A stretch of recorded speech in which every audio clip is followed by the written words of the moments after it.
സ്നേഹമുള്ള സഹോദരങ്ങളെ,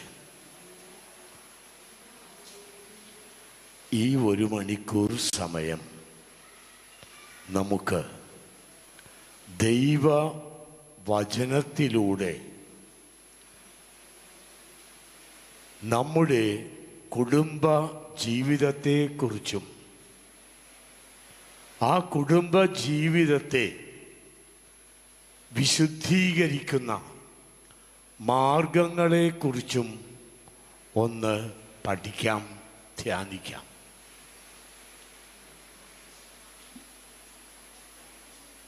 വളരെ വിശേഷപ്പെട്ട ഒരു ജീവിതമാണ് കുടുംബ ജീവിതം. കത്തോലിക്ക സഭ ആദ്യത്തെ കൂദാശയായി പറയുന്നത് ജ്ഞാനസ്നാനമാണെങ്കിലും ജ്ഞാനസ്നാനത്തിന് മുൻപ് നമ്മൾ എല്ലാവരും ജനിക്കുന്നതിന് ദൈവം നൽകിയ കൂദാശയാണ് വിവാഹം. കുടുംബ ജീവിതം ഒരു ദൈവ വിളിയാണ്. നമ്മളെല്ലാവരും ചിന്തിക്കുന്നത് പോലെ ദൈവവിളി എന്ന് പറയുമ്പോൾ വൈദികനോ സന്യാസികളോ ആകുവാനുള്ള ഒരു വിളി മാത്രമല്ല. കുടുംബം വിശുദ്ധിയുടെ അൾത്താരെ ആയതുകൊണ്ട് ആ കുടുംബ ജീവിതം ഒരു വിശേഷപ്പെട്ട ദൈവത്തിൻ്റെ വിളിയാണ്.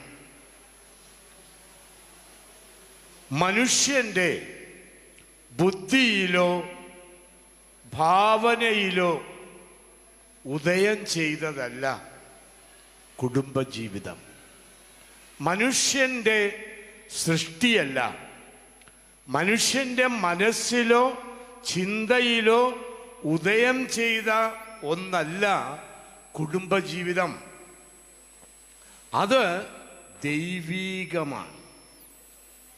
അപ്പോൾ ദൈവീകമായ ഒരു കാര്യം എപ്പോഴും ഒരു ദൈവ വിളിയാണ്.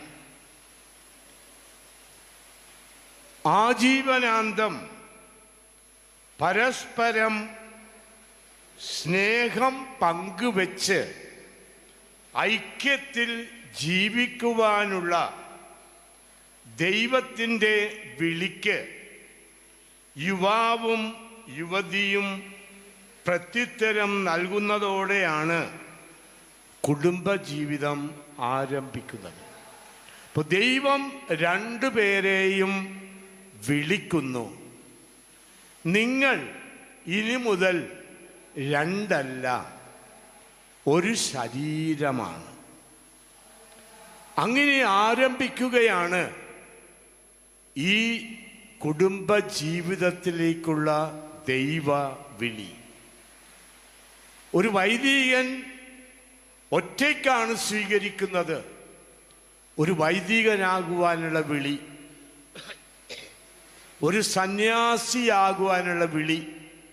എന്നാൽ കുടുംബ ജീവിതത്തിലെ വിളി 2 പേരും കൂടി സ്വീകരിക്കുന്ന ഒരു വിളിയാണ്.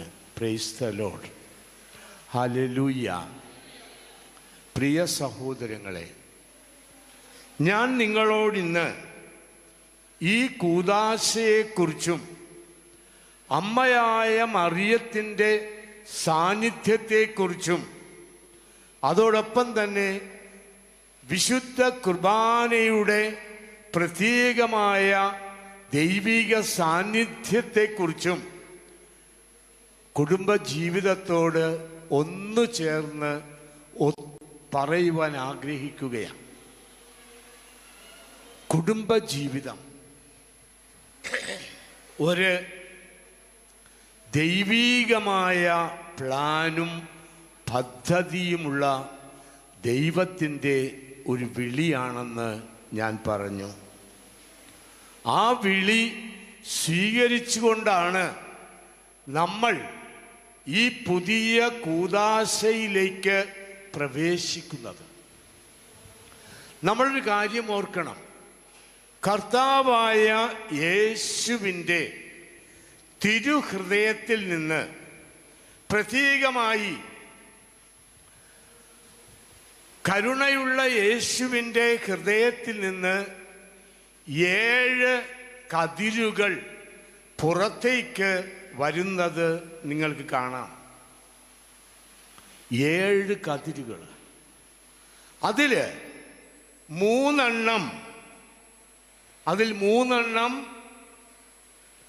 ഏതാണ്ട് അല്പം ചുവന്നതും മഞ്ഞ നിറവുമുള്ള കതിരുകളാണ്.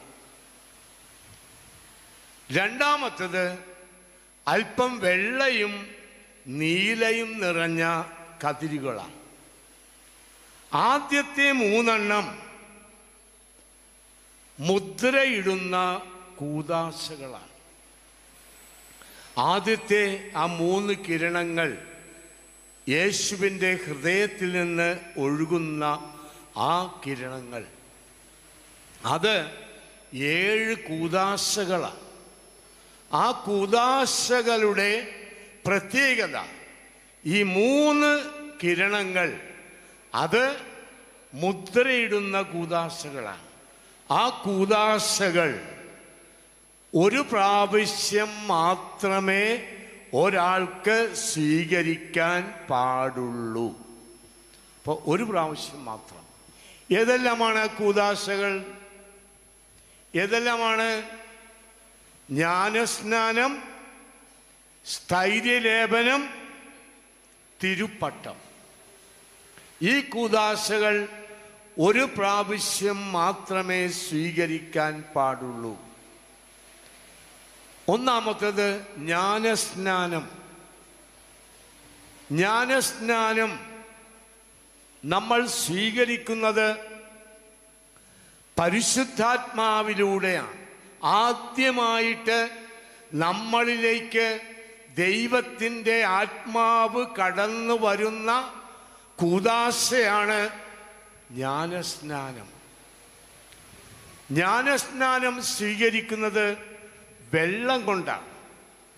വൈദികൻ തൻ്റെ കൈകളിൽ വെള്ളമെടുത്ത് നമ്മുടെ ശിരസ്സിന് മുകളിൽ ഒഴിച്ചുകൊണ്ടാണ് പറയുന്നത്, ഞാൻ നിന്നെ പിതാവിൻ്റെയും പുത്രൻ്റെയും പരിശുദ്ധാത്മാവിൻ്റെയും നാമത്തിൽ ജ്ഞാനസ്നാനപ്പെടുത്തുന്നു. എന്തുകൊണ്ടാണ് വെള്ളം ഉപയോഗിച്ച് വൈദികൻ നമുക്ക് ജ്ഞാനസ്നാനം നൽകിയത്? എന്താ കാരണം? വെള്ളം പരിശുദ്ധാത്മാവിൻ്റെ സാദൃശ്യമാണ്. വെള്ളം പരിശുദ്ധാത്മാവിൻ്റെ സാദൃശ്യമാണ്. ദൈവത്തിൻ്റെ വചനം വളരെ വ്യക്തമായി നമ്മോട് പറയുന്നുണ്ട്, ജലത്താലും പരിശുദ്ധാത്മാവിനാലും നിങ്ങളെ അവൻ ജ്ഞാനസ്നാനപ്പെടുത്തും. അപ്പോൾ പരിശുദ്ധാത്മാവും ജലവും, ജലം പരിശുദ്ധാത്മാവിൻ്റെ സാദൃശ്യമാണ്. അതുകൊണ്ടാണ് മനുഷ്യനെ ദൈവം ഈ വെള്ളം കൊണ്ട് ജ്ഞാനസ്നാനപ്പെടുത്തുന്നത്. അതോടുകൂടി നിങ്ങളുടെ ശരീരം പരിശുദ്ധാത്മാവിൻ്റെ ശരീരമായി തീർന്നു. ഇനി വിവാഹം എന്ന കൂദാശ എന്ന് പറയുന്നത്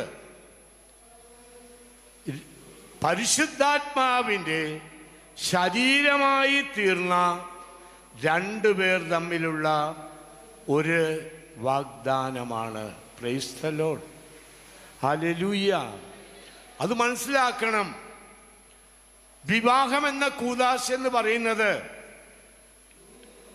2 പേര് പരിശുദ്ധാത്മാവിനാൽ അഭിഷേകം ചെയ്യപ്പെട്ട ഒരു ആൺകുട്ടിയും അഭിഷേകം ചെയ്യപ്പെട്ട ഒരു പെൺകുട്ടിയും തമ്മിലുള്ള വാഗ്ദാനമാണ് നമ്മുടെ വിവാഹം.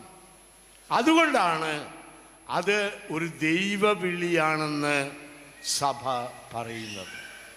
ഇനിയും നമ്മൾ വളരെ കൃത്യമായി പറയുമ്പോൾ ദാമ്പത്യത്തെ കുർബാനയോട് ചേർത്ത് നമുക്കിന്നൊന്ന് ധ്യാനിക്കാം. ആദ്യമായിട്ട് ഇപ്പോൾ വിശുദ്ധ ബലി, ദിവ്യകാരുണ്യവും നമ്മുടെ കുടുംബ ജീവിതവും അല്ലെങ്കിൽ ദാമ്പത്യ എന്ന കൂദാശയും, ദാമ്പത്യത്തെ കുർബാനയോട് ചേർത്ത് ധ്യാനിക്കുമ്പോൾ കുർബാനയിലെ ദൈവീക രഹസ്യങ്ങൾ ദമ്പതികളുടെ ജീവിതമായി മാറുന്നത് നമുക്ക് കാണാൻ കഴിയും. രണ്ടാം വത്തിക്കാൻ കൗൺസിലിന് മുൻപ് വരെയും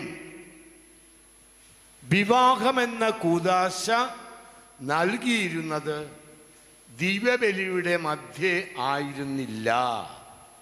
അപ്പൊ രണ്ടാം വത്തിക്കാൻ കൗൺസിൽ വരെയും വിവാഹമെന്ന കൂദാശ പരികർമ്മം ചെയ്തിരുന്നത് വിശുദ്ധ ബലിയുടെ മധ്യത്തിലായിരുന്നില്ല. എന്നാൽ രണ്ടാം വത്തിക്കാൻ കൗൺസിൽ പറഞ്ഞു, കത്തോലിക്ക സഭയുടെ 7 കൂദാശകളും സാധിക്കുമെങ്കിൽ ദിവ്യബലിയുടെ മധ്യേ നടത്തണം. Price the lord, hallelujah.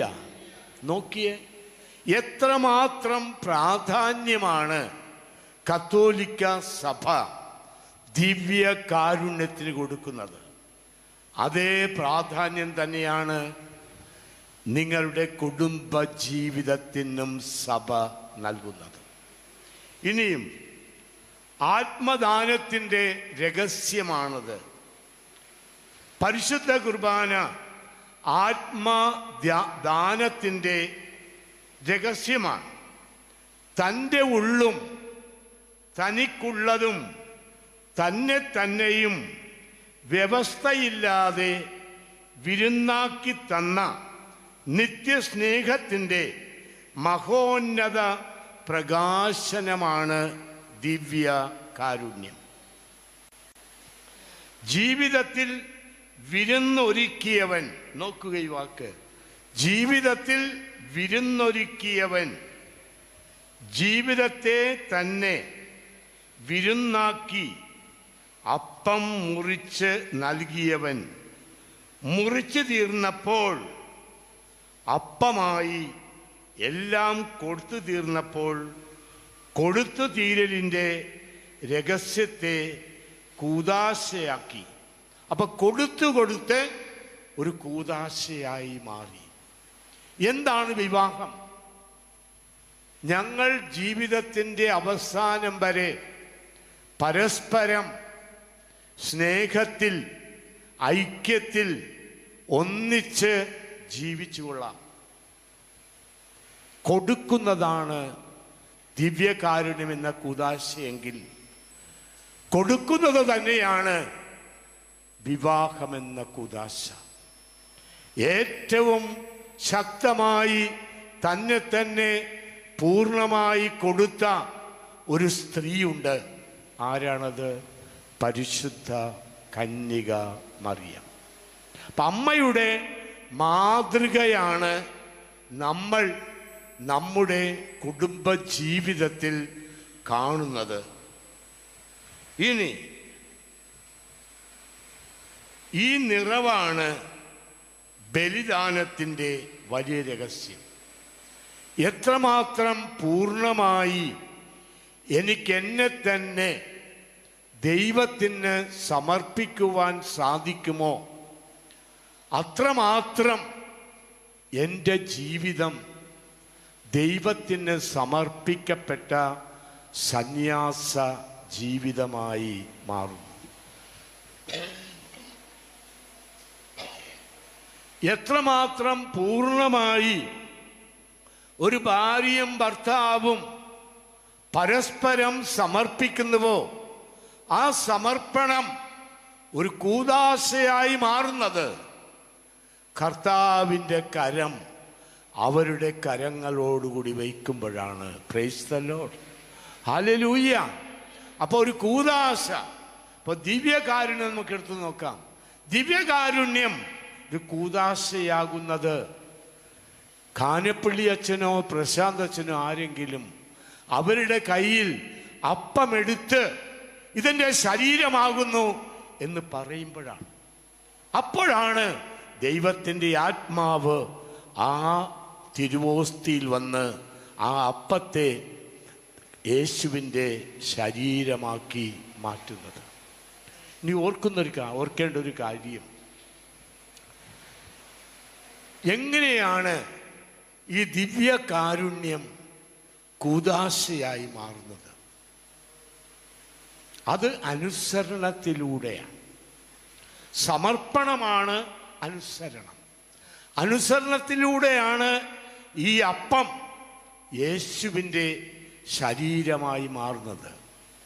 പാപിയും ബലഹീനനുമായ ഈ കാനപ്പള്ളി അച്ഛൻ തൻ്റെ കരങ്ങളിൽ അപ്പം എടുത്തുകൊണ്ട് പറയുകയാണ്, ഇതെൻ്റെ ശരീരമാകുന്നു എന്ന് പറയുമ്പോൾ, വീഞ്ഞെടുത്തുകൊണ്ട് ഇത് രക്തമാകുന്നുവെന്ന് പറയുമ്പോൾ ആ അപ്പവും വീഞ്ഞും യേശുവിൻ്റെ മാംസവും രക്തവുമായി മാറുന്നു. എങ്ങനെയാണ്? ആ തിരുവോസ്തി എൻ്റെ കയ്യിലെടുക്കുമ്പോൾ ഞാൻ പറയുന്നത് ആരാണ് അനുസരിക്കുന്നത്? യേശുവാണ്. യേശു അനുസരിച്ചുകൊണ്ട്, എന്നെ അനുസരിച്ചുകൊണ്ട് ആ അപ്പത്തിൽ ശരീരമായി കടന്നു വരുന്നു. ഗാഗുൽത്താ മലയുടെ വിരുമാറിൽ 2000-ത്തിലധികം ആളുകളെ ആ മലയിൽ കുരിശിൽ തൂക്കിക്കൊന്നു. അവരുടെ ആരുടെയും കുരിശുമരണം ഒരു ബലിയാണെന്ന് ലോകം പറഞ്ഞില്ല. എന്നാൽ യേശു ക്രിസ്തു ഗാഗുൽത്താ മലയിൽ മരിച്ചപ്പോഴാണ് ആ കുരിശുമരണം ഒരു ബലിയായി മാറിയത്. ബലി എന്ന് പറയുന്നത് അനുസരണമാണ്. ഈശോ അനുസരിച്ചു, കുരിശു മരണം വരെ അനുസരിച്ചു. ഇന്നും ആ ദിവ്യബലി അൾത്താരയിൽ അർപ്പിക്കപ്പെടുമ്പോൾ ഞാനും ഈശോയോട് പറയുക, ഇതെൻ്റെ ശരീരമാകുന്നു പറയുമ്പോൾ പാപിയും ബലഹീനനുമായ എന്നെ അനുസരിച്ചുകൊണ്ട് ആ അപ്പം ബലിയായി മാറുന്നു. Price the Lord. അനുസരിക്കുന്നു ഈശോ.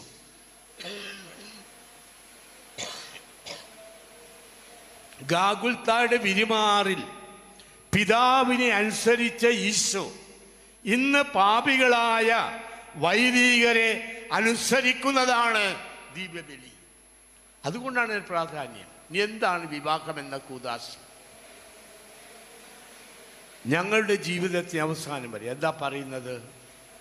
എന്താണ് പൗലോസ് അപ്പോസ്തലൻ നിങ്ങളുടേതായ കുടുംബ ജീവിതത്തെക്കുറിച്ച് പറയുന്നത്? ഭാര്യ ഭർത്താവിന് എല്ലാ കാര്യങ്ങളിലും വിധേയപ്പെട്ടിരിക്കണം, അനുസരിക്കണം. Price the Lord. ഇത്രയും മനോഹരമായ ഒരു കുടുംബജീവിത എക്സ്പ്ലനേഷൻ വേറൊരു ഗ്രന്ഥത്തിലും കിട്ടാൻ പോകുന്നില്ല. Only in the Bible. എന്താ പറയുന്നത്? ഭാര്യ ഭർത്താവിനെ എന്ത് ചെയ്യണം? എല്ലാ കാര്യങ്ങളിലും നിങ്ങൾ ഭർത്താവിന് കീഴ്പ്പെട്ടിരിക്കണം, അനുസരിക്കണം. നീ എന്താണ് ഭർത്താക്കന്മാരോട് ബൈബിൾ പറയുന്നത്? ഭർത്താവ് ഭാര്യയെ സ്വന്തം ശരീരം എന്ന പോലെ സ്നേഹിക്കണം. നീ എന്താണ് കുട്ടികളോട് പറയുന്നത്? നിങ്ങൾ മാതാപിതാക്കന്മാരെ അനുസരിക്കണം. വണ്ടർഫുൾ. ഇത്രയും മനോഹരമായ ഒരു കുടുംബ ജീവിതത്തിൻ്റെ ഒരു ഉപദേശം, ഒരു പ്രമാണം വേറെ ഒരു മതഗ്രന്ഥങ്ങളിലും നമുക്ക് കാണാൻ സാധിക്കുകയില്ല. ഭാര്യ ഭർത്താവിനെ എല്ലാ കാര്യങ്ങളിലും കീഴ്പ്പെട്ട് ജീവിക്കണം. ഭർത്താവ് ഭാര്യയെ തൻ്റെ സ്വന്തം ശരീരം പോലെ സ്നേഹിക്കണം. കുട്ടികൾ മാതാപിതാക്കന്മാരെ അനുസരിക്കണം. ഇതാണ് നമ്മുടെ വചനങ്ങളിൽ നമ്മൾ കാണുന്നത്. ഇനി എന്താണ് കർത്താവായി യേശു പഠിപ്പിച്ച സത്യം? വചനം മാംസമായി നമ്മുടെ ഇടയിൽ വസിച്ചു. യോഹന്നാൻ്റെ സുവിശേഷം 1-ാം അധ്യായം 14-ാമത്തെ തിരുവചനമാണ്. വചനം മാംസമായി നമ്മുടെ ഇടയിൽ വസിച്ചു. അപ്പോൾ വചനം എവിടെയാണ് മാംസം ധരിക്കുന്നത്? ഈ അൾത്താരയിൽ. വചനം മാംസം ധരിക്കുന്നത് എവിടെയാണ്? ഈ അൾത്താരയിലാണ്. ഇവിടെ തന്നെ വസിക്കുകയാണോ? അല്ല, നമ്മളിലേക്ക് വന്ന് വസിക്കുന്നു. അതോടാ വിളിക്കുന്നത്, ഇതാ ദൈവത്തിൻ്റെ കുഞ്ഞാട്, ഇത് സ്വീകരിക്കുന്നവൻ ഭാഗ്യവാൻ. ഓക്കെ, നമ്മൾ വന്ന് സ്വീകരിക്കുമ്പോൾ ആ ഈശോയെ നമ്മൾ ഓരോരുത്തരും നമ്മുടെ ജീവിതത്തിൽ സ്വന്തമാക്കുന്നു. പ്രിയ സഹോദരങ്ങളെ, അമ്മ എപ്രകാരമാണ് ഈ വലിയ സത്യം നമ്മളെ പഠിപ്പിക്കുന്നത്? കുടുംബ ജീവിതത്തിൻ്റെ ഉത്തമ മാതൃകയാണ് പരിശുദ്ധ കന്യകാമറിയം. കന്യകാമറിയത്തെക്കുറിച്ച് പറയുമ്പോൾ തീർച്ചയായിട്ടും നമ്മുടെ എല്ലാവരുടെയും മനസ്സിന് കുളിർമ നൽകുന്ന വളരെയേറെ സംഭവങ്ങൾ ദൈവവചനത്തിൽ നമുക്ക് കാണുവാൻ സാധിക്കും. അമ്മ മകനോട് ചോദിക്കുന്ന ചോദ്യമുണ്ട്, നീ എന്തുകൊണ്ട് ഞങ്ങളോട് ഇങ്ങനെ ചെയ്തു? 3 ദിവസമായി ഞാനും നിന്റെ പിതാവും നിന്നെ അന്വേഷിച്ച് നടക്കുന്നു. ഈശോ പറഞ്ഞ വാക്ക് വളരെ മാധുര്യമുള്ളതാണ്. എൻ്റെ പിതാവിൻ്റെ ഇഷ്ടം ഞാൻ നിറവേറ്റുകയായിരുന്നുവെന്ന് നിങ്ങൾ അറിഞ്ഞില്ലേ? പ്രിയ സഹോദരങ്ങളെ, ദൈവത്തിൻ്റെ ഇഷ്ടം നിറവേറ്റുന്നതാണ് ഒരു ക്രിസ്തീയ ജീവിതം. ദൈവത്തിൻ്റെ ഇഷ്ടം നിറവേറ്റുന്നതാണ് ഒരു വൈദികൻ്റെ ജീവിതം. ദൈവത്തിൻ്റെ ഇഷ്ടം നിറവേറ്റുന്നതാണ് ഒരു സന്യാസിയുടെ ജീവിതം. ദൈവത്തിൻ്റെ ഇഷ്ടം നിറവേറ്റുന്നതാണ് നിങ്ങളുടെ ഓരോരുത്തരുടെയും ജീവിതം. അതുകൊണ്ടാണ് എന്താണ് നമ്മുടെ ജീവിതത്തിലെ നവീകരണം എന്നിപ്പോൾ ചോദിച്ചാൽ ഞാൻ പറയും, better and constant dedication to Jesus. Better and constant dedication to Jesus. കർത്താവായ ദൈവത്തിന് എന്നെ തന്നെ എത്രമാത്രം പൂർണ്ണമായി എനിക്ക് സമർപ്പിക്കുവാൻ കഴിയുന്നുവോ അത്രമാത്രം പരിശുദ്ധാത്മാവിൻ്റെ നവീകരണം എന്നിലുണ്ടാകും, നിങ്ങളിലുമുണ്ടാകും. അതാണ് ഈ ദിവ്യ കൂദാശയുടെയും വിവാഹമെന്ന കൂദാശയുടെയും ഉള്ളിലുള്ളതായ സത്ത. മനുഷ്യൻ മനുഷ്യനെ സ്നേഹിക്കും. നമ്മൾ കാണാം എന്താണ് വ്യത്യാസമെന്നോട് പറഞ്ഞ് നിർത്താൻ ഞാൻ. എന്താണ് വ്യത്യാസം? നമുക്ക്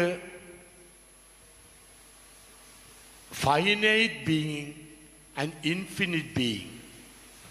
ഒരിക്കലും മരിക്കാത്ത ശരീരമുള്ളവരുണ്ട്, മരിച്ചു പോകുന്ന ശരീരമുള്ളവരുണ്ട്. ഓക്കെ, നന്നായിട്ട് പഠിക്കണേ. അപ്പോൾ മരിച്ചു പോകുന്ന രണ്ട് വ്യക്തികൾ, ശരീരങ്ങൾ തമ്മിലുള്ള വാഗ്ദാനമാണ് വിവാഹം.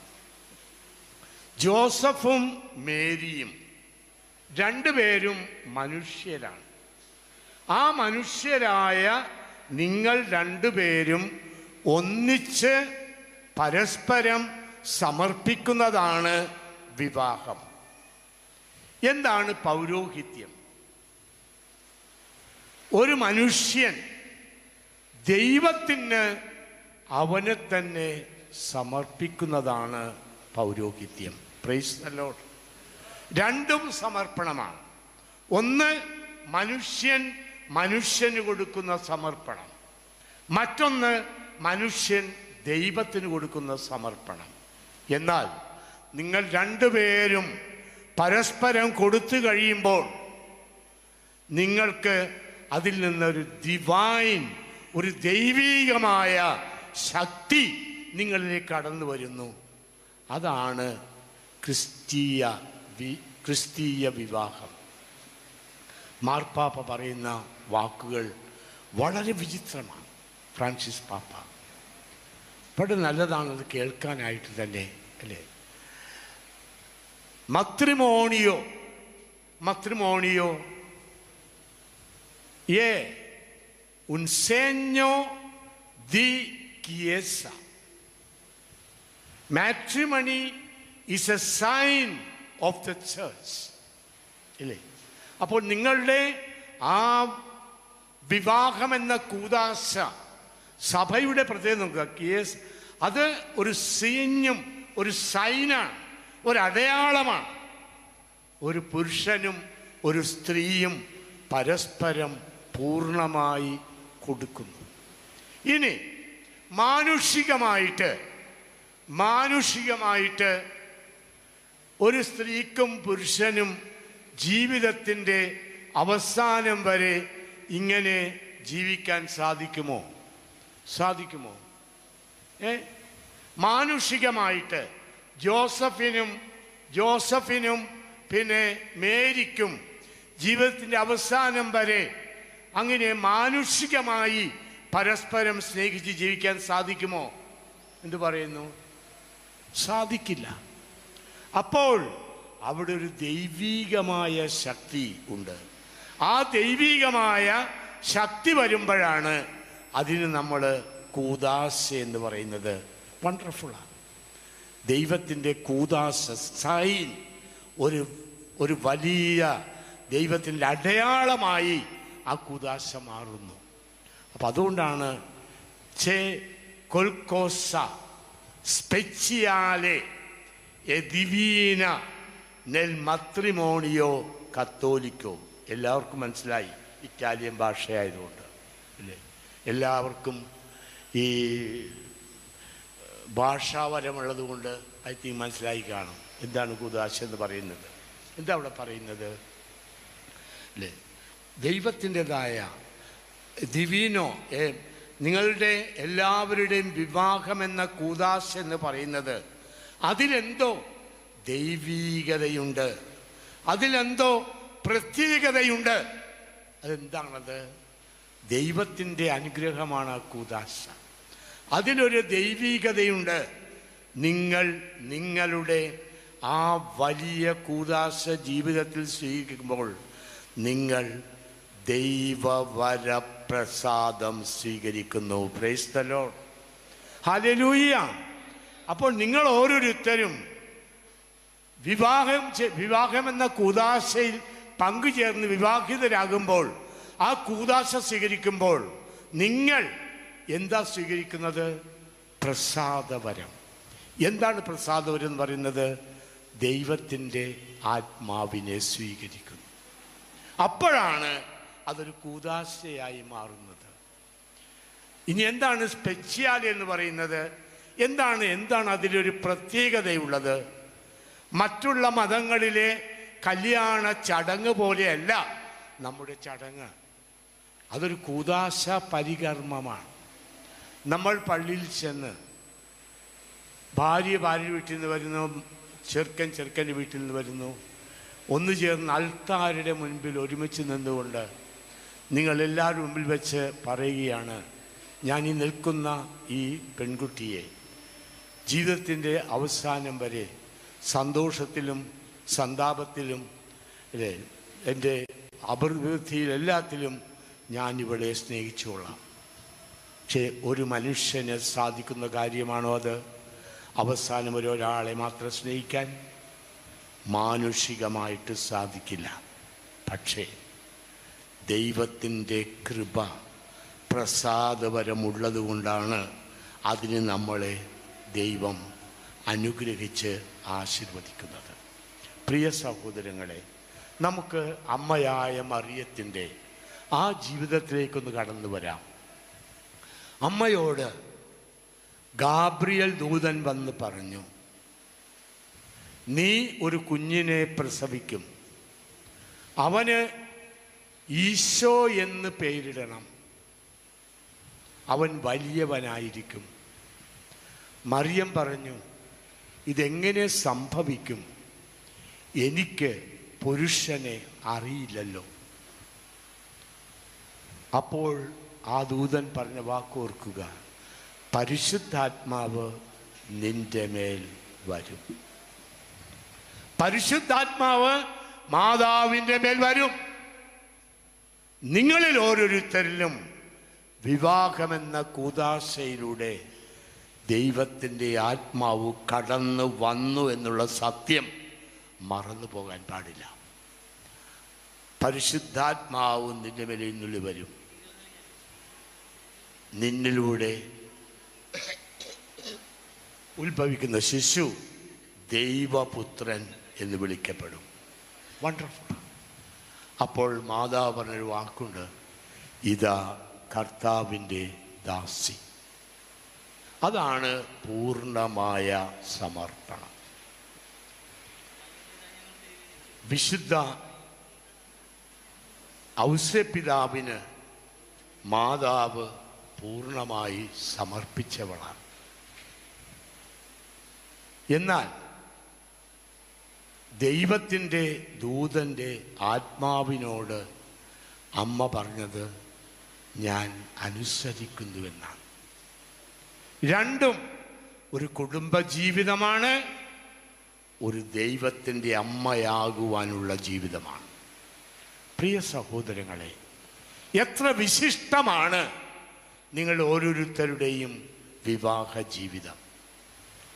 ആ വിവാഹ ജീവിതത്തിൻ്റെ അപ്പോൾ ഞാൻ വിവാഹ ജീവിതത്തെക്കുറിച്ച് പറയുമ്പോൾ 2-3 കാര്യങ്ങൾ മാത്രം നിങ്ങളെ ഒന്ന് ഓർമ്മിപ്പിക്കുകയാണ്, വേറൊന്നുമല്ല.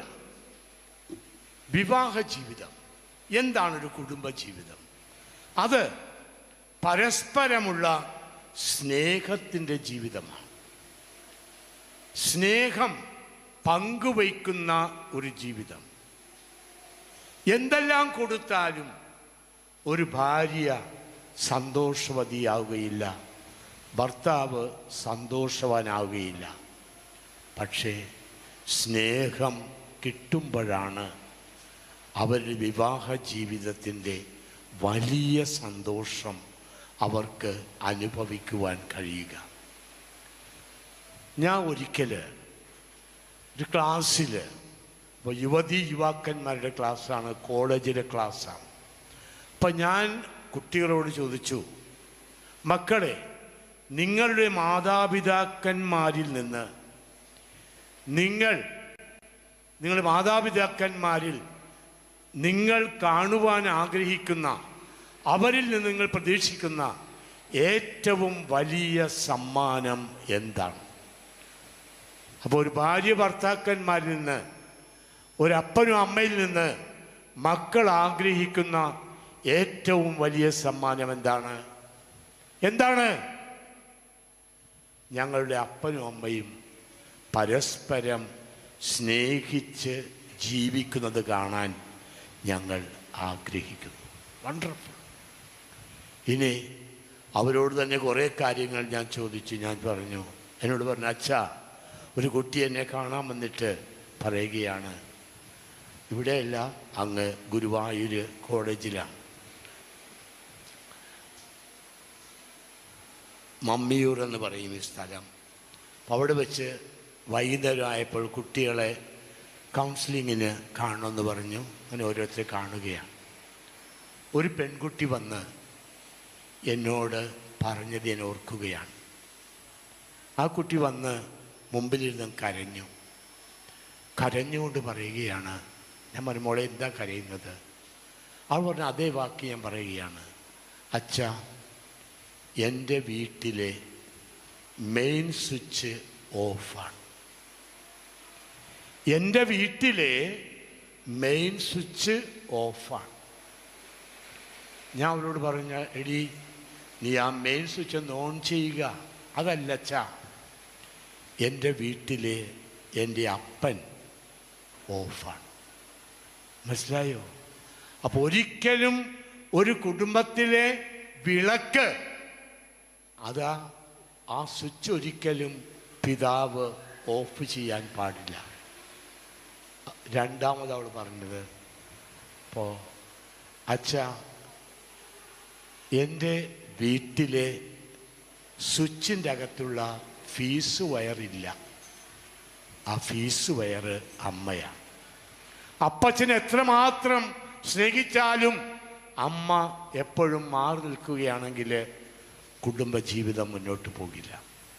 നിങ്ങളുടെ മക്കൾ നിങ്ങളിൽ നിന്ന് ആഗ്രഹിക്കുന്ന ഏറ്റവും വലിയ സമ്മാനം നിങ്ങൾ പരസ്പരം സ്നേഹിച്ചു കാണാനാണ്. 1975 ജൂൺ മാസം 29-ാം തീയതിയാണ് റോമിലെ വത്തിക്കാനിൽ വെച്ച് പോൾ ആറാമൻ മാർപ്പാപ്പ ഞങ്ങളെ 365 ഡീക്കന്മാരെ ഒന്നിച്ച് ഞങ്ങളെ വൈദികരാക്കിയത്. മാർപ്പാപ്പ വൈദികനാക്കിയത് കൊണ്ട് തീർച്ചയായിട്ടും ആ ഓർമ്മ ഒരിക്കലും ഹൃദയത്തിൽ മായുകയില്ല. ഇന്ന് എന്നെ വൈദികനാക്കിയ മാർപ്പാപ്പ ഒരു വിശുദ്ധനാണ്, വിശുദ്ധ പോൾ ആറാമൻ മാർപ്പാപ്പ. ഞാൻ ഓർമ്മിക്കുന്നത്, അത് കഴിഞ്ഞ് നാട്ടിലേക്ക് വന്നു. അന്ന് ഞങ്ങൾ 10 മക്കളാണ്. ഏറ്റവും ആദ്യത്തേതാണ് ഞാൻ. വൈദികനാകാൻ പോയപ്പോൾ മുതൽ വീട്ടിൽ കുറച്ച് പ്രയാസങ്ങളെല്ലാം ആയിരുന്നു. തിരിച്ചു വന്നപ്പോൾ അപ്പച്ചൻ്റെ പരുപരുത്ത സ്വരം കേട്ട് അമ്മ എന്നോട് പറഞ്ഞു, നീ ഒരിക്കലും അപ്പച്ചനെതിരായിട്ടൊന്നും പറയരുത്, നിൻ്റെ അപ്പച്ചൻ നല്ലവനാകും. പ്രിയ സഹോദരങ്ങളെ, അതാണ് അമ്മ പഠിപ്പിച്ച വലിയ സത്യം. റോമിൽ പോയി ഡിഗ്രി എടുത്താലൊന്നും കിട്ടാത്ത ഒരു കാര്യമാണ് അമ്മ പഠിപ്പിച്ചത്. നീ അപ്പച്ചനോട് എതിർക്കരുത്, അത് എന്തു വേണമെങ്കിലും പറഞ്ഞുകൊള്ളട്ടെ, പക്ഷേ ഒരിക്കൽ നിൻ്റെ അപ്പച്ചൻ നല്ലവനായിത്തീരും. ഇതാണ് ഒരമ്മ ചെയ്യേണ്ട ഏറ്റവും വലിയ കാര്യം. അതിന് വലിയൊരു ഉദാഹരണം ഞാൻ പറഞ്ഞു തരാം. ആദ്യം പഠിച്ചിരുന്നത് ഇസ്രായേലിലാണ് 2.5 വർഷം.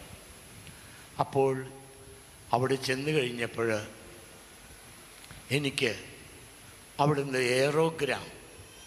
എയറോഗ്രാമിലാണ് എഴുതുന്നത്. അത് തന്നു. ഞാൻ വീട്ടിലേക്ക് ആദ്യമായിട്ട് എഴുതുകയാണ്, എൻ്റെ സ്നേഹമുള്ള അമ്മച്ചി, അപ്പച്ച. എല്ലാം എഴുതി കഴിഞ്ഞിട്ട് ഞാൻ അഡ്രസ്സ് എഴുതി. Mrs Kochuthresia Joseph, Kanappally house, Ochanthuruth, Vypin, Cochin. എൻ്റെ പ്രിയ സഹോദരങ്ങളെ, എന്നെ ഇത്രമാത്രം വേദനിപ്പിക്കുകയും എൻ്റെ അമ്മയെക്കുറിച്ച് എനിക്ക് പറയാനായിട്ട് സാധിക്കും. അതുകൊണ്ടാണ്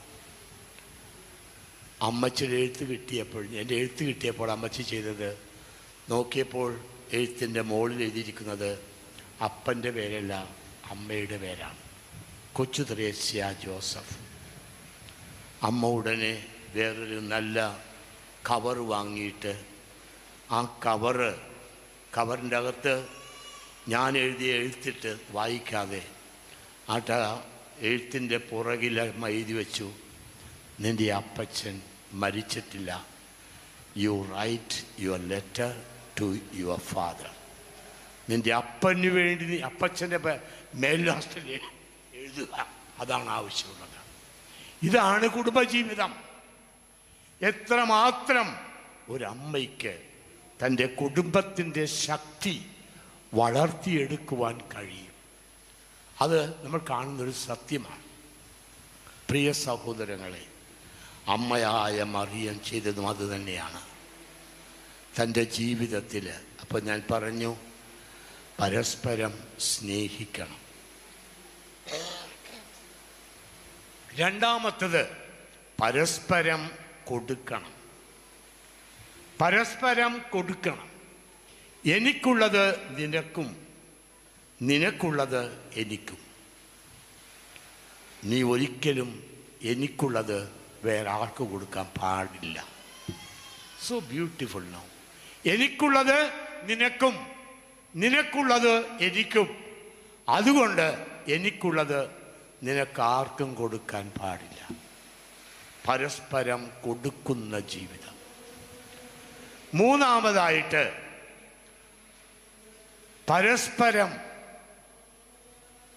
പരസ്പരം നമ്മൾ ചെയ്യുന്നത്, പരസ്പരം നമ്മളെ തന്നെ കൊടുക്കുന്നു, പൂർണ്ണമായി കൊടുക്കുന്നൊരു ജീവിതം. അപ്പോൾ ഒരിക്കലും തിരിച്ചെടുക്കാത്തൊരു ജീവിതം. അതുകൊണ്ടാണ് പറയുന്നത്, ജീവിതത്തിൻ്റെ അവസാനം വരെ, മരണം വരെ അല്ലേ. ഞാൻ ഓർക്കുന്നത്, ഗുരുവായൂർ ഭാഗത്ത് തന്നെ ഒരു വിവാഹം ആശീർവദിക്കാൻ പോയപ്പോൾ അവിടെ ഭാര്യയും മണവാട്ടിയും മണവാളും എല്ലാം ഉണ്ട്. സിറിയൻ കുർബാനയാണ്. അപ്പം എന്നോട് പറഞ്ഞു, അച്ഛൻ പ്രസംഗം പറയണം, കെട്ടിക്കുകയും ചെയ്യാമെന്ന് പറഞ്ഞു. അങ്ങനെ ഞാൻ അവരോട് ഇപ്പോൾ വന്നിരുന്നപ്പോൾ തന്നെ എനിക്ക് തോന്നി, ആ വന്നിരിക്കുന്ന മണവാളൻ മിക്കവാറും പള്ളിയിൽ പോയിട്ട് വർഷങ്ങളായിരിക്കും. അവൻ വന്ന് ആ കസേരയിൽ കാലുമേൽ കാലും കയറ്റി അങ്ങ് ഇരുന്നു. ഭാര്യ വന്ന് അവിടെ മുട്ടുകുത്തി നിൽക്കുന്നു, പെണ്ണ് വന്നിട്ട്. ഇതെല്ലാം കഴിഞ്ഞ് പ്രിയ സഹോദരങ്ങളെ, പെൺകുട്ടിയോട് മുട്ടുകുത്തി നിൽക്കാൻ പറഞ്ഞു. അപ്പോൾ കല്യാണത്തിൻ്റെ ആ കാര്യങ്ങളത് പറയുകയാണ്. അപ്പോൾ കല്യാണം കെട്ടിക്കുന്നത് ലത്തീൻ റീത്തിലായിരുന്നു. കാരണം ആ പെൺകുട്ടി ലത്തീൻകാരത്തിയാണ്, അങ്ങനെ കെട്ടിച്ചു. അപ്പം ഞാൻ പറഞ്ഞു കൊടുത്തു, നിങ്ങൾ സന്തോഷത്തിലും സന്താപത്തിലും ദുഃഖത്തിലും നിങ്ങൾ ദാരിദ്ര്യത്തിലും പ്രയാസത്തിലും മരണം വരെ. അപ്പോൾ അവൻ പറഞ്ഞത് എന്താണെന്നറിയാമോ? മകരം വരെ ഞാൻ ജീവിക്കാം. അതായത് അവന് അറിഞ്ഞുകൂടാ, മകരം വരെയുള്ളൊരു ജീവിതമല്ല, മരണം വരെയുള്ളൊരു ജീവിതമാണ്. ആ ജീവിതമാണ് ദൈവം നമ്മളിൽ നിന്ന് പ്രതീക്ഷിക്കുന്നത്. നിങ്ങളുടെ കുടുംബ ജീവിതത്തെ പരിശുദ്ധ കന്യകാ മറിയത്തിൻ്റെ കരങ്ങളിൽ സമർപ്പിച്ചുകൊണ്ട് ജീവിക്കുക. നിങ്ങളുടെ വീട്ടിൽ നിങ്ങൾ ഒരു പുതിയ വീട് പണിയുമ്പോൾ 3 രൂപങ്ങളാണ് പ്രതിഷ്ഠിച്ച് വയ്ക്കുക. നടുവിൽ തിരുഹൃദയത്തിൻ്റെ രൂപം, വലതുവശത്ത് പരിശുദ്ധ കന്യകാ മറിയത്തി വിമല ഹൃദയത്തിൻ്റെ രൂപം, ഇടതുവശത്ത് യൗസേപ്പ് പിതാവിൻ്റെയോ അല്ലെങ്കിൽ തിരുക്കുടുംബത്തിൻ്റെയോ തിരുസ്വരൂപം. എന്തുകൊണ്ടാണ് ഇത് വയ്ക്കുന്നത്? നിങ്ങൾ ആദ്യമായിട്ട് ആ വീട് ആശീർവദിച്ച് സമർപ്പിച്ചതിന് ശേഷം എല്ലാ വർഷവും ആ തിരുസ്വരൂപങ്ങളുടെ മുമ്പിൽ മുട്ടുകുത്തി നിന്നുകൊണ്ട് തിരുഹൃദയ പ്രതിഷ്ഠയും വിമല ഹൃദയ പ്രതിഷ്ഠയും നിങ്ങൾ ഒരുമിച്ച് ചൊല്ലണം. കാരണം നിങ്ങളുടെ കുടുംബം കർത്താവിൻ്റെ തിരുഹൃദയത്തിന് സമർപ്പിച്ചതാണ്. നിങ്ങളുടെ കുടുംബം പരിശുദ്ധ കന്യകാമറിയത്തിൻ്റെ വിമല ഹൃദയത്തിന് സമർപ്പിച്ചതാണ്. നിങ്ങളുടെ കുടുംബം തിരുക്കുടുംബത്തിന് സമർപ്പിച്ചതാണ്. പ്രിയ സഹോദരങ്ങളെ, വളരെയേറെ സന്തോഷത്തോടുകൂടി സമാധാനത്തോടുകൂടി ദൈവത്തിൻ്റെ അനുഗ്രഹം നിങ്ങളിലെന്നും നിറയുവാനായി പ്രാർത്ഥിച്ചുകൊണ്ട് നമുക്ക് അല്പസമയം നമ്മളെയും നമ്മുടെ കുടുംബങ്ങളെയും നിങ്ങളെ തന്നെയും നിങ്ങളുടെ മക്കളെയും ഈശോയ്ക്ക് സമർപ്പിച്ചുകൊണ്ട് പാടാം. ഓക്കെ?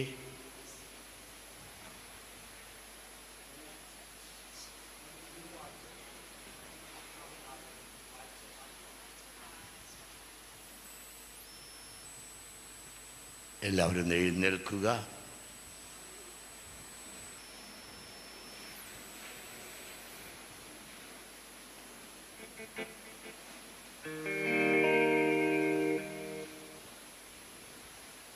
എല്ലാവരുടെയും കൈകൾ നെഞ്ചിൽ വെച്ചുകൊണ്ട് എല്ലാവരും കണ്ണുകളെ അടച്ച് നിങ്ങളുടെ കുടുംബജീവിതത്തെ അമ്മയായ മറിയത്തിൻ്റെ വിമല ഹൃദയത്തിന് സമർപ്പിക്കുക. നിങ്ങളുടെ കുടുംബത്തെ യേശുവിൻ്റെ തിരുഹൃദയത്തിന് സമർപ്പിക്കുക. നിങ്ങളുടെ കുടുംബത്തെ തിരുക്കുടുംബത്തിന് സമർപ്പിക്കുക. ഈശോയെ, എന്നെയും എൻ്റെ കുടുംബത്തെയും ഞാൻ അങ്ങേക്ക് സമർപ്പിക്കുന്നു. നിന്നോടുകൂടെ ആയിരുന്നുകൊണ്ട് നിൻ്റെ സ്നേഹത്തിൽ വളരാൻ ഞങ്ങളെ അനുഗ്രഹിക്കണമേ.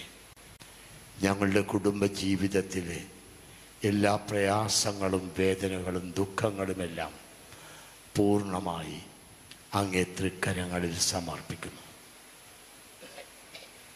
അച്ഛൻ പാടുന്നത് കേട്ട് പാടുക.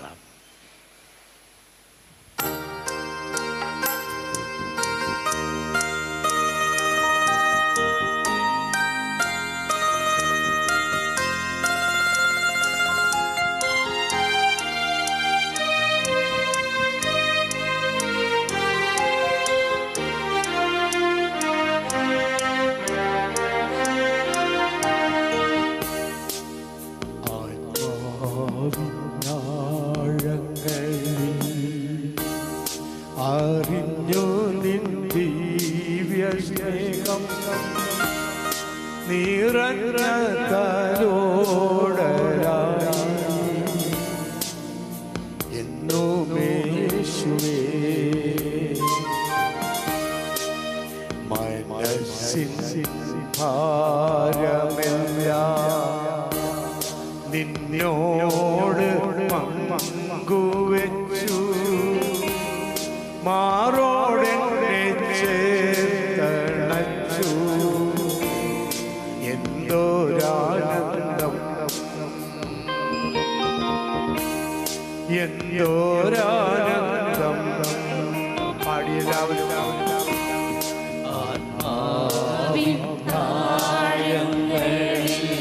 പാടിയെല്ലാവരും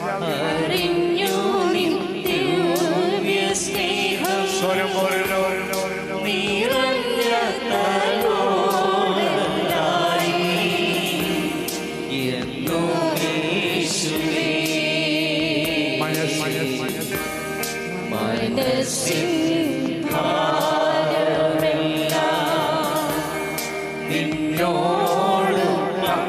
പങ്കുവെച്ചു മാറോടെ ചേർത്തണച്ചു എന്തോരാനന്ദം എന്തോരാനന്ദം. എല്ലാവരുടെയും കൈകളെ ഈശോയിലേക്ക് പിടിച്ചു എല്ലാ കൈകളും നിങ്ങളുടെ കുടുംബത്തിലെ സന്തോഷങ്ങളെയും ദുഃഖങ്ങളെയും എല്ലാ മക്കളെയും മക്കളുടെ ഭാവിയെയും എല്ലാം ഈശോയ്ക്ക് മാതാപിതാ തിരുക്കുടുംബത്തിന് സമർപ്പിക്കുന്നു.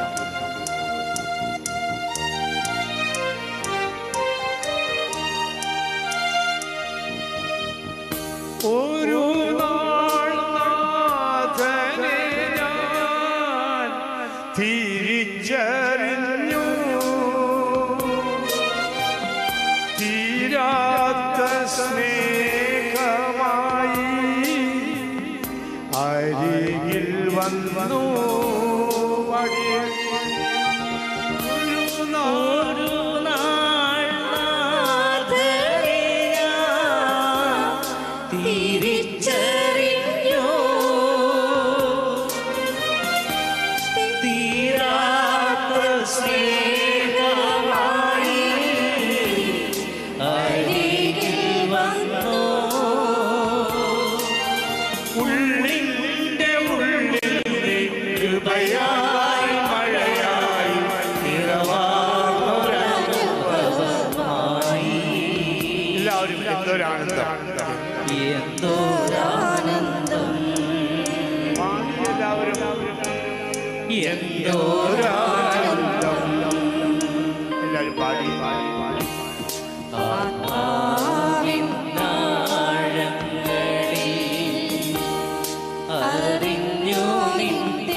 എല്ലാ കൈകളും കർത്താവിന്റെ തിരുമുമ്പിൽ നമ്മളെ ഓരോരുത്തരെയും സമർപ്പിക്കാം. സ്നേഹസ്വരൂപനായ ദൈവമേ, ഞങ്ങളെ പൂർണ്ണമായി അങ്ങേക്ക് സമർപ്പിക്കുന്നു. ഈ 1 മണിക്കൂർ സമയം ഞങ്ങളോടുകൂടി ആയിരുന്നതിനും ഞങ്ങളെ അനുഗ്രഹിച്ചതിനും നന്ദി പറയുന്നു. കർത്താവായ ദൈവത്തിൻ്റെ പ്രത്യേകമായ സാന്നിധ്യവും ദൈവികമായ അനുഗ്രഹവും ആശീർവാദവും എല്ലാവരോടും കൂടെ ഉണ്ടായിരിക്കട്ടെ. പിതാവും പുത്രനും പരിശുദ്ധാത്മാവുമായ സർവേശ്വര എന്നേക്കും ആമേൻ. അപ്പോൾ എല്ലാവരും, ഞാൻ നിങ്ങളോട് ഇന്ന് പരിചയപ്പെടട്ടെ. കാരണം എൻ്റെ പേര് ആൻ്റണി കാനപ്പള്ളി എന്നാണ്. ഇന്നെനിക്ക് ഒരു പ്രത്യേകമായ സുദിനം കൂടിയാണ്. സെബാസ്റ്റ്യൻ മുണ്ടഞ്ചേരി അച്ഛൻ്റെ 25ാമത്തെ